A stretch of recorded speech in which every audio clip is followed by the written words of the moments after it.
ങ്ങളെ മനസ്സിന്റെ ഉള്ളിൽ ഭർത്താവിനെ വഞ്ചിച്ചു പോയല്ലോ, എന്റെ ഭർത്താവിനോട് ഞാൻ അങ്ങനെ ചെയ്തു പോയല്ലോ.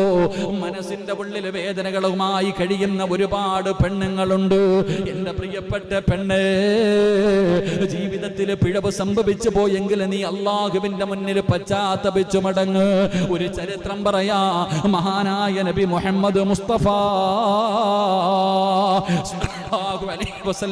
തങ്ങള് അള്ളാഹുവിന്റെ പ്രവാചകന്റെ മുന്നിൽ ഒരു പെണ്ണ് വന്ന് കരഞ്ഞുകൊണ്ട് പറയുകയാണ്, യാ റസൂലല്ലാഹ്, അള്ളാന്റെ നബിയേ, ഞാൻ വ്യഭിചരിച്ചു നബിയേ, ഞാൻ പാപം ചെയ്തു നബിയേ, ഞാൻ തെറ്റുകാരനായി പോയി നബിയേ.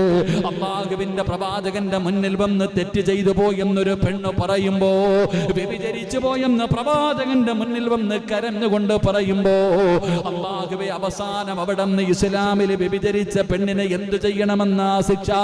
എറിഞ്ഞു കൊല്ലണമെന്നാണല്ലോ. വ്യഭിചരിച്ചവനെ എറിഞ്ഞു കൊല്ലണമെന്നാണ് ഇസ്ലാമിന്റെ നിയമം. ആ പെണ്ണ് മുത്തുനബിയുടെ മുന്നിൽ വന്നു. അവിടെ നിന്ന് പടച്ചവനെ എല്ലാം തുറന്നു പറയുകയാണ്. പടച്ചവനെ അവിടെ നിന്ന് എറിഞ്ഞു കൊല്ലുകയാണ്. അവസാനം മയ്യത്ത് കബറടക്കാ സമയമായപ്പോ മയ്യത്ത് വേണ്ടി അവിടെ നിന്ന് മരിച്ചുപോയ എറിഞ്ഞു കൊന്ന പെണ്ണുണ്ടല്ലോ, ആ പെണ്ണിന്റെ ജനാസ പൊതിഞ്ഞിട്ട്